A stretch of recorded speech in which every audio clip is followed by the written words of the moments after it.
bagi orang-orang kat luar sana yang melihat pertembungan ni yang berlaku sekarang ni, tegangan ni, janganlah melihat sekadar benda-benda yang berlaku dalam seminggu yang dua, tapi ia dah berlangsung, sejarahnya cukup panjang. Ada perkara-perkara lama yang kita boleh petik semula untuk dijadikan kes rujukan. So benda itulah yang mendorong perbincangan yang semakin hangat hari ini. Saya nak, sebelum saya pergi kepada saudara Azmi ni, nak dengar pandangan Razif dulu tentang Razif, pandangan saudara tentang isu nak bentuk antara benda yang saya tengok yang menjadi hangat perbincangan di luar sana. Dia bertembunglah di antara orang kita yang konsisten mahukan Anwar Ibrahim, tapi orang kata politik ini segala-galanya adalah tentang nombor. Nombor. Tak perlu berbincang soal yang besar-besar kalau kau tak ada nombor. Nombor ni maksud dia ialah ahli parlimen yang cukup, sokongan daripada ahli parlimen yang kita kata membolehkan kita bentuk satu majoriti untuk membentuk kerajaan. Dan Datuk Seri Anwar Ibrahim tidak ada nombor itu. Dan yang ada nombor itu adalah Tun Mahathir. Dan bagaimana saudara melihat benda ini? Dan benda ni ditekankan semula kepada PKR, seolah-olah dihimpit kepada PKR.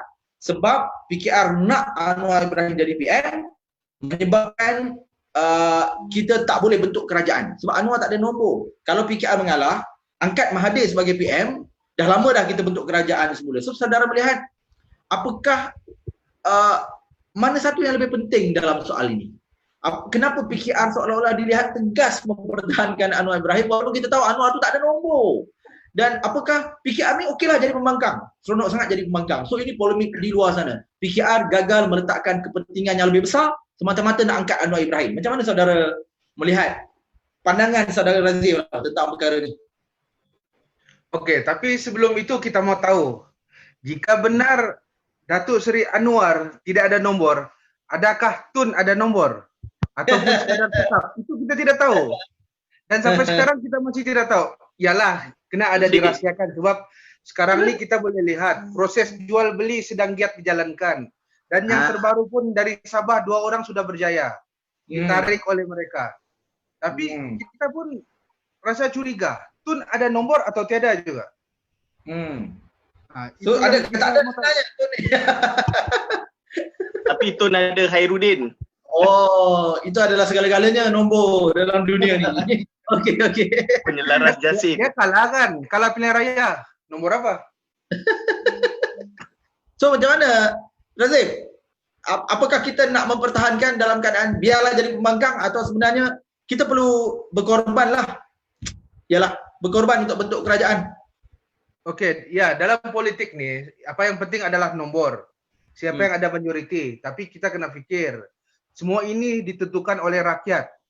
Jadi jangan kerana kita gelojoh ingin mentadbir semula, ingin berada di takhta semula, kita mau khianati itu semua. Sebab kenapa? Kecelaruan semua ni pun berasal daripada mereka juga. Jadi kalau kita mau angkat orang yang sama juga, benda sama berulang, kita akan dengar benda sama. Kita akan dengar manifesto bukan kitab suci dan kita akan mendengar macam-macam alasan. Dan sebelum ini pun kecelaruan politik yang berlaku di negara ini, kita melihat adalah isu Perdana Menteri. Yang menjadi pokok dia adalah isu Perdana Menteri.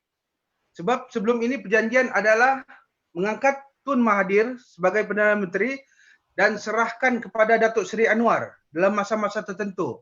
Dan itu menyebabkan isu yang sebenarnya lebih besar yang kita tidak nampak.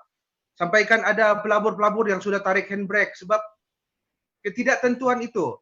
Dan bila mereka cuba untuk mengangkat sekali lagi Tun Mahathir, dan Tun Mahathir bagi tahu 6 bulan, adakah beliau akan tunaikan janji? Itu yang pertama. Dan yang kedua, bagaimana kita mau membangunkan semula negara, membaik pulih apa yang sudah rosak, sedangkan tidak ada ketentuan 6 bulan tu. Pelabur pun susah mau masuk dan macam-macam lagi masalah besar akan berlaku.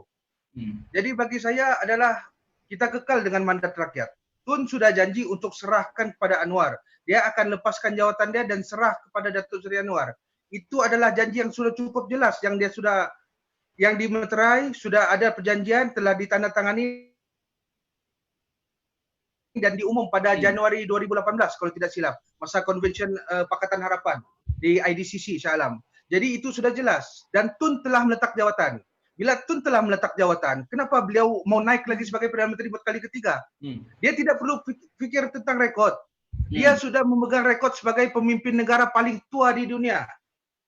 Dan ada yang menganggap dia sebagai bukan lagi warga emas, sudah fosil orang cakap. Astagfirullahaladzim. Tidak perlu sudah untuk dia mungkin cukup dia sekadar menjadi penasihat cukuplah.